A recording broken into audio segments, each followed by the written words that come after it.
करना है। अगर एक बार किसी चैप्टर में अगर तुमने एनसीईआरटी के साथ प्रीवियस ईयर क्वेश्चन लगा लिया ना तो क्लास 10 में यार तुम ऐसे ही टॉप कर जाओगे, तुमको कोई टेंशन नहीं रहेगी, फिर तुम्हें कुछ सोचना नहीं पड़ेगा हमने क्या पढ़ा है नहीं पढ़ा, अगर तुमने ये चीज कर ली तो। देखो यार मुझे पता है कि तुमने पिछले 4 महीने पूरी तरह से वेस्ट कर दिया, तुमने बहुत कम पढ़ाई की या तो कुछ भी पढ़ाई नहीं की, और अब तुम्हें डर लग रहा है कि 95% का जो हमने सपना देखा था वो टूटता हुआ नजर आ रहा है। तो अब भैया हम क्या कर सकते हैं? क्या अभी भी अगर हम सुधर जाएंगे तो क्या 95% अभी भी पॉसिबल है? तो देखो यार तुम्हारे एग्जाम में अभी 6 मंथ बाकी है, और ये जो 6 मंथ है अगर तुम चाहो ना यार तो 95 क्या 98% पॉसिबल है। बस तुम्हें कंसिस्टेंसी से रहना होगा और तुम्हें संभल के रहना होगा। करना क्या, आगे के टारगेट्स को फॉलो कैसे करना है। मिड टर्म एग्जाम कुछ नहीं होता, जो होता है सीबीएसई बोर्ड का फाइनल एग्जाम होता है। तो मिड टर्म एग्जाम के लिए तुम्हें टेंशन नहीं लेना। अगर अब भी तुम जुट जाओ तो 1-8 महीने में तुम मिड टर्म एग्जाम निकाल लोगे। पर तुम्हें क्या करना है, स्ट्रेटेजी से किस तरह से काम करना है, इस वीडियो में हम लोग वही डिस्कस करने वाले हैं। और इस वीडियो को देखने के बाद यार इन कुछ स्ट्रेटेजीज को लगाने के बाद तुम 1 महीने के बाद यहाँ पर इस वीडियो के नीचे आके कमेंट करना कि भैया तुम्हारे इंप्रूवमेंट आ रही है कि नहीं। तुम उसके बाद सैंपल पेपर भी लगा पाओगे, तुम उसके बाद प्रीवियस ईयर क्वेश्चन भी लगा पाओगे, और तुम्हें कभी भी ऐसा नहीं लगेगा कि भैया हमने कोई चैप्टर हमें लैकिंग कर रहा है, मतलब हमसे क्वेश्चन नहीं बन रहा है। सारे चैप्टर्स के क्वेश्चन तुमसे बनने लगेंगे और बोर्ड एग्जाम में 95+ तुम्हारे आराम से आ जाएंगे।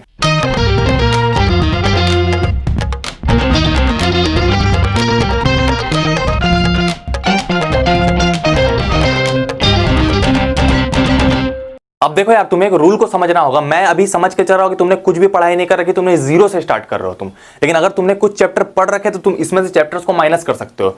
मैंने एक एनालिसिस किया कि भैया हम पहले तो हम मैथ, साइंस और सोशल साइंस की सिर्फ बात करेंगे। इंग्लिश और हिंदी जो है वो अलग की थ्योरी सब्जेक्ट है, वो आप पढ़ के भी याद कर सकते हो, कुछ भी कर सकते हो। मेन ये 3 चीजें, मैथ, साइंस और सोशल साइंस, ये 3 प्रॉब्लम वाले सब्जेक्ट्स है। इनको हमको पहले कैसे टारगेट करना है, पहले कैसे इनको हमें सॉल्व करना है। तो प्राइमरी है कि मैथ्स में हमारे 13 चैप्टर्स है, साइंस में हमारे 14 चैप्टर है, सोशल साइंस में बहुत सारे चैप्टर है, 21 चैप्टर है।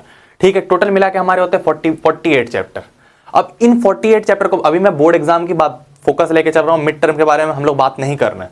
लेकिन अगर तुम इस स्ट्रेटेजी को फॉलो कर दोगे तो तुम्हारे मिड टर्म एग्जाम भी बहुत अच्छे से निकल जाएंगे। मुझे पता है अभी डर लग रहा है, मिड टर्म एग्जाम भी आने वाले हैं। तो देखो यार तुम्हारे पास टोटल 6 मंथ्स है, तुम्हारे 48 चैप्टर्स है टोटल। मैंने अभी जैसा दिखाया है यहाँ पर कि 48 चैप्टर्स हैं, दिख रहा है तुमको। अब तुम 6 मंथ में 48 चैप्टर है तो 1 मंथ में 8 चैप्टर। अब हम लोग शॉर्ट टर्म गोल बनाएंगे, लॉन्ग टर्म गोल बनाएंगे। हाँ हमारे पास 6 मंथ है, 48 चैप्टर करने, चैप्टर तो ज्यादा है पर 6 मंथ भी ज्यादा होते हैं, तो हम लोग सोचते हैं। तो ये नहीं होना चाहिए। अभी हम लोग शॉर्ट टर्म गोल की भैया हम शॉर्ट टर्म गोल कर पा रहे हैं कि नहीं, उतने लॉन्ग टर्म 48 चैप्टर अच्छे खासे चैप्टर्स होते हैं। टोटल बुक में तुम्हारे 48 चैप्टर्स हैं। अब देखो यार 1 मंथ में तुम्हारे 8 चैप्टर बन रहा है, 6 मंथ में 48 चैप्टर, तो 1 मंथ में 1 चैप्टर। तो 1 वीक में कितना बन रहा है, तो 1 वीक में तुम्हारे 2 चैप्टर बन रहे हैं, 1 मंथ में 4 वीक होते हैं। तो अब हर वीक जब पार होगा, ये जो रूल है यार वीक वर्सेस चैप्टर रूल, ये बहुत ही इंपॉर्टेंट रूल है। हम लोग जो थे 12th में जेईई की प्रिपरेशन कर रहे तो उस समय इसको यूज करते थे, और ये जो रूल है बहुत ही अच्छा रूल है। मतलब कि क्लास 10 में अगर तुम इसको इंप्लीमेंट करने लगे तो तुम मूर्ख नहीं बनोगे भैया हम पढ़ रहे कि नहीं पढ़ रहे, साफ सुथरा नजर आएगा तुमको। अब देखो यार अगर अभी भी तुमने कुछ नहीं पढ़ रखा तो तुम्हें इतना समझ में आना चाहिए कि 7 डेज में तुम्हें 2 चैप्टर करना है, हर 7 डेज में। और तुम्हें अपने आप से सवाल करना है कि हर 7 डेज में तुमने 2 चैप्टर्स किए या नहीं। अब 2 चैप्टर्स तुम इसमें से किसी के भी कर सकते हो, पर एक शर्त है, शर्त यह रहेगी उसमें 1 चैप्टर मैथ या साइंस का होना चाहिए हर वीक। सोशल साइंस के दोनों चैप्टर से नहीं चलेगी बात। और हिंदी और इंग्लिश तो थ्योरी है, तुम निकाल लोगे, मुझे पता है 2 दिन पढ़ के भी। मैंने ऐसे ऐसे बच्चे देखे यार कि 7 डेज पढ़ के पूरे साल की इंग्लिश निकाली है उन्होंने, तो कोई बहुत बड़ी बात नहीं है निकालना। मेन ये 3 सब्जेक्ट जो है ये जरा प्रॉब्लम क्रिएट करते हैं। अब यार देखो हमें इनके लिए कुछ रूल कोई फॉलो करना पड़ेगा। ये रूल है सब्जेक्ट रूल। अब सब्जेक्ट रूल क्या है, देखो यार भी बहुत अजीब रूल है, मैं तुमको बता रहा हूँ। बहुत बच्चे क्या करते हैं कि कुछ मैथमेटिक्स पढ़े तो 7-7 दिन 8-8 दिन मैथमेटिक्स ही पढ़ रहे हैं, सारे सब्जेक्ट उनके पीछे छूट रहे होते हैं। ये हमें नहीं करना है। सब्जेक्ट लैकिंग सबसे बड़ी प्रॉब्लम होती है। एक सब्जेक्ट हमें स्ट्रॉन्ग कर ले और अगला सब्जेक्ट को हम लोग बहुत पीछे छोड़ देते हैं, ये बहुत बड़ी दिक्कत हो जाएगी तुम्हारे साथ बाद में जाके। ये गलती मैंने भी कर रखी है और मुझे खुद पता है कि यार देखो ऐसा होता है कि एक सब्जेक्ट पढ़ रहे तो हमें अच्छा लगता है कि हाँ हम आगे बढ़ रहे हैं सब्जेक्ट में, पर बाकी के सब्जेक्ट हमारे बहुत ज्यादा पीछे छूट जाते हैं और हमें अंदाजा भी नहीं लग पाता। अब देखो यार हमें स्ट्रॉन्ग सब्जेक्ट और वीक सब्जेक्ट के साथ खेलना है। कैसे खेलना है, स्ट्रॉन्ग सब्जेक्ट में हो गया क्या, मैथ और साइंस। वीक सब्जेक्ट में क्या हो गया, सोशल साइंस हो गया, हिंदी हो गया, इंग्लिश हो गया। तीनों थ्योरी वाले, इसलिए मैं वीक बता रहा हूँ। अब हमें कोई भी दिन हम स्टडी करने के लिए अगर बैठ रहे तो हमें प्लानिंग ये करना है कि सिंगल सब्जेक्ट के साथ हमें काम नहीं करना है। और देखो 1 सब्जेक्ट से कम भी नहीं पढ़ना, 2 सब्जेक्ट से कम भी नहीं पढ़ना और 3 सब्जेक्ट से ज्यादा भी नहीं पढ़ना। सब्जेक्ट एक ऐसा नहीं कि तुम सिंगल सब्जेक्ट पढ़ रहे हो, ये भी नहीं होना चाहिए, और 2-3 सब्जेक्ट से ज्यादा भी नहीं होना चाहिए, तो ज्यादा हो जाएगा। अब हमको करना क्या है कि एक स्ट्रॉन्ग सब्जेक्ट मैथ्स ले लिया हमने और एक वीक सब्जेक्ट सोशल साइंस ले लिया। अब इनका पेयर बना लो कि नहीं भैया हम दिन में 3 घंटे मैथ पढ़ेंगे और फिर हम बाकी के बचे 2 घंटे सोशल साइंस पढ़ेंगे, इस तरीके से। फिर अगले दिन तुम क्या करो, साइंस ले लो, एक स्ट्रॉन्ग सब्जेक्ट है, वीक सब्जेक्ट इंग्लिश ले लो। अब क्या करना, 3 घंटे फिर से तुम साइंस पढ़ लेना, 2 घंटे इंग्लिश पढ़ लेना, या 4 घंटे साइंस पढ़ लेना, 1 घंटे इंग्लिश पढ़ लेना। अब या तो तुम क्या कर सकते हो, तुम 3 वीक सब्जेक्ट ले सकते हो, या तो तुम इंग्लिश ले लो, हिंदी ले लो और सोशल साइंस ले लो। इससे लेने से आपके 5 जो सब्जेक्ट है वो कंप्लीट हो रहे होंगे एक तरीके से। ऐसा नहीं कि आप पूरा लैग करवाओ। अब आपको मन नहीं है तो इंग्लिश को आप कभी कभार स्किप भी मार सकते हो, हिंदी पढ़ना पड़ता है थोड़ा थोड़ा, तो हिंदी को ध्यान में रखना। अब देखो यार, ये अगर ये रूल तुम फॉलो करोगे तुम्हारे मेन सब्जेक्ट भी बन रहे होंगे और छोटे वाले सब्जेक्ट भी बन रहे होंगे। अब भैया हम सब्जेक्ट तो बना लेंगे पर हमें चैप्टर्स को कंप्लीट कैसे करना है। अब देखो यार, मैं तुम्हें एक रूल बताने जा रहा हूं, अगर ये रूल तुम्हें पता चल गया ना यार, तो तुम्हारे चैप्टर्स बहुत जल्दी जल्दी कंप्लीट होने लगेंगे। मिड टर्म के हिसाब से मैं ये रूल तुमको अभी बता दे रहा हूं, बाद में तुमको आगे कैसे रिवाइज करना है ये तुम समझ जाओ। तुम्हारे चैप्टर्स एकदम जल्दी जल्दी खत्म होने लगेंगे, मैं ये रूल अगर तुमको बता देता हूं तो। अगर तुम इसको इंप्लीमेंट सही तरीके से कर लेते हो, पहले तुम समझ लो कि रूल होती क्या है। देखो यार, प्राइमरी किसी भी चैप्टर को कंप्लीट करने का एक रूल है। देखो ये पहले काम नहीं करता था, पर अब यूट्यूब पर वन शॉट वीडियो अवेलेबल है, इसलिए काम करता है। अब हमको करना क्या है, देखो यार, चैप्टर कंप्लीटिंग रूल इसको बोलते हैं। अब हमको करना क्या है, पहले वन शॉट वीडियो से, अब वन शॉट वीडियो से हमें एनसीईआरटी के टॉपिक्स को कवर करना। इस रूल में तुम्हें एनसीईआरटी की एक बुक ले लेनी है और एक जो भी चैप्टर तुम पढ़ना चाहते हो, लाइफ प्रोसेस हो गया, कंट्रोल कोऑर्डिनेशन हो गया, या कोई भी रियल नंबर हो गया, कोई भी चैप्टर नंबर हो गया, तुमको क्या करना है, एनसीईआरटी की बुक लेनी है, वन शॉट वीडियो खोल लेना, उसको देख के, नीम वाली एनसीईआरटी बुक को देख के तुम्हें टॉपिक्स को कवर करना है। फिर वो टॉपिक्स हो सकता है कि वो डाइजेशन इन ह्यूमन बींग्स हो, वो टॉपिक हो सकता है कि वो केमिकल कॉम्बिनेशन हो या केमिकल रिएक्शन हो, कुछ भी हो सकता है। तो जो भी टॉपिक्स है उनको तुमको एनसीईआरटी को देखकर उनको कवर करना। अब कवर कैसे करना है ये मैं बता रहा हूं तुमको। क्या करना है, देखो साथ में जो भी टीचर वहां पर पढ़ा रहा हो उसके साथ तुमको नोट्स भी बनाते जाना है।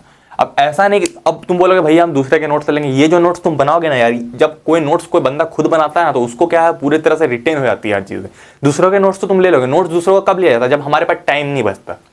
लेकिन अभी अगर तुम वीडियो को देख देख के साथ में अगर छापोगे ना तो तुम्हें बहुत ज़्यादा हेल्प मिलेगी और तुम्हारे चैप्टर हो जो वीडियो देखो, वन शॉट वीडियो 1 से 1.5 घंटे का रहता है, अगर उसको उतारते भी जाओगे कॉपी में समझ के, तो हो सकता है तुम्हें 4 घंटे लगे या 5 घंटे लगे, लेकिन उसके बाद तुम्हें नजर आएगा कि तुमने चैप्टर, एक बार कोई चीज़ हम लिख लेते हैं ना तो हमारे दिमाग को याद हो जाती है वो चीज़।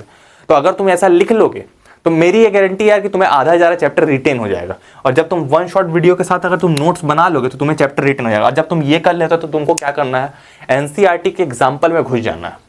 अब एनसीईआरटी एग्जाम्पल में बहुत इंपॉर्टेंट क्वेश्चन रहते हैं। अब देखो ये मैंने एग्जाम्पल क्यों बोला, एक्सरसाइज क्यों नहीं बोला, एग्जाम्पल इसलिए बोला कि एग्जाम्पल सॉल्व रहते हैं और जब आप चैप्टर समझ जाते हो तो आपको मदद चाहिए होती है कि कोई चीज़ सॉल्व कैसे होता है। अब आप जब एनसीईआरटी के एग्जाम्पल को सॉल्व कर लोगे, बहुत यूट्यूब में भी वीडियोज है जो एनसीईआरटी के एग्जाम्पल को सॉल्व कराते हैं, उसको देख के भी आप कर सकते हैं, या तो अगर आपसे खुद बन रहा है तो आप खुद भी कर सकते हैं। एनसीईआरटी के पहले सारे एग्जाम्पल जो सॉल्व रहते हैं बुक में उसको पहले आपको सॉल्व कर लेना है, उसके बाद आपको ट्राई करना है कि एक्सरसाइज सॉल्व हो रही है कि नहीं। इतनी चीजें अगर आप कर लेते हो, एनसीईआरटी के एग्जाम्पल एक्सरसाइज कर लेते हो, तो वो चैप्टर आपका 95% खत्म हो जाता है, उसमें आपको कुछ नहीं करना रहता। और क्लास 10 के लिए मैं ये बात बता रहा हूँ, 9th और 10th में ये फॉलो होता है, तो क्लास और 9th और 10th के लिए फॉलो होता है। अगर एनसीईआरटी की एक्सरसाइज और एग्जाम्पल आप कर लेते हो साइंस में या मैथ में तो आपका आधा ज़्यादा काम खत्म हो जाता है। तो इतनी चीज़ें हमें कर लेनी है। इसके बाद यार देखो, मिड टर्म एग्जाम अभी आ रहा है, तो इतना ही चीज़ें करके हमें चैप्टर ज़्यादा फॉलो करना है। मेन प्रॉब्लम ये है, मिड टर्म में हमें 48 चैप्टर है टोटल, तो मिड टर्म में मेरे चांसेस है कि 24 करने होंगे, आधा आधी सिलेबस आता है हमारे मिड टर्म में। तो 24 चैप्टर तुम कैसे खत्म करो, 1 महीने में मिड टर्म एग्जाम है। अब तुम्हें थोड़ा एफर्ट ज़्यादा लगाना पड़ेगा, इसलिए क्या है कि तुम्हारे पास मेनली 2 दिन बचेंगे एक चैप्टर को करने के लिए। 1 महीने या 40 डेज होंगे तुम्हारे मिड टर्म एग्जाम में, तो 2 दिन में तुम एक चैप्टर इस तरीके से कर पाओगे। या मैथ से बड़ा का बड़ा मैथ का चैप्टर हो, सोशल साइंस के चैप्टर तो शायद एक लेक्चर में भी खत्म हो सकते हैं, इतने छोटे छोटे चैप्टर रहते हैं। सेक्टर्स ऑफ इंडियन इकोनॉमी हो गया, मनी क्रेडिट हो गया, ये सब छोटे मोटे चैप्टर से तो ये खत्म हो जाएंगे, पर तुम्हें स्कूल से पता कर लेना है कि तुम्हारे सिलेबस में क्या क्या आ रहा है। अब इतना अगर तुम कर ले तो ये 2 चीज़ों को अगर तुम कर लेते हो यार, तो मेरी ये गारंटी कि तुम्हारा वो कोई भी चैप्टर जो है वो फिनिश हो जाएगा। अब वो चैप्टर जब तुम्हारा फिनिश हो जाए तब तुम बाद में रिवीजन करोगे, जब मिड टर्म के बाद तुम रिवीजन करने लगोगे तो तुम सैंपल पेपर भी लगा पाओगे, सारी चीज़ों को डिस्कस भी कर पाओगे। यार प्रीवियस ईयर क्वेश्चन मैं इस चैनल पर तुम्हें दे दूंगा। अब मेन प्रायोरिटी कि भैया हम सोशल साइंस के चैप्टर्स को कैसे करेंगे, सोशल साइंस के लॉन्ग आंसर हमें याद नहीं होता, तो उसके लिए मैंने एक वीडियो बना रखी है यार तुम्हारे लिए। ये शॉर्ट नोट्स की वीडियो तुमको दिख रही होगी, ये शॉर्ट नोट्स की वीडियो नहीं, असल में ये है कि मैंने बता रखा कि एसएसटी के लॉन्ग आंसर कैसे याद करना है, तो इस वीडियो में मैंने बता रखा है। हो सकता है थोड़ी तुम्हें बोरिंग लगे, पर इसमें काम की कंटेंट है मुझे पता, तभी मैं सजेस्ट कर रहा हूँ। तो ये वीडियो यार बहुत बेहतरीन वीडियो, इसको जाके तुम देख लेना। सेकेंडरी क्या करना, जब हमें रिवाइज करना हो तो हमें यार डिटेल लेक्चर से का सहारा लेना पड़ता है। अब डिटेल लेक्चर वैसे डिटेल लेक्चर जिसमें हम न्यूमेरिकल भी लग रहे हो, उसके बाद हमें प्रीवियस ईयर क्वेश्चन पे ध्यान देना है। अब कोई भी हो, फिजिक्स हो, इलेक्ट्रिसिटी हो, उसमें ऐसा डिटेल लेक्चर होना। देखो चैप्टर तुमने पहले पढ़ रखा है, तुम्हें महारत हासिल है चैप्टर में, ये बात तुम्हें क्लियर है। अब तुम जब डिटेल लेक्चर देखोगे तो तुम्हें और भी ज्यादा कॉन्फिडेंस बढ़ेगा और तुम्हें लगेगा नहीं मुझे सब आता है। और तुम्हें जब सब आता है तब उसमें क्या है कि एनसीईआरटी की जो एक्सरसाइज के साथ न्यूमेरिकल जब तुम्हें सॉल्व कर जाएगा तब तुमको एक चैप्टर को पढ़ लेते हो और न्यूमेरिकल लगा लेते हो तो बहुत ज्यादा गारंटी रहती है कि तुम्हारा चैप्टर कंप्लीट हो चुका है। तो अब तुम जब रिवाइज करोगे मिड टर्म के बाद तब तुम क्या करना, एक डिटेल लेक्चर का सहारा ले लेना, वो भी ज्यादा देरी का नहीं रहता, 3 से 4 आवर का रहता है। उसके बाद तुम प्रीवियस ईयर क्वेश्चन लगा लेना और चैप्टर का तुम्हारा काम फिनिश हो जाएगा।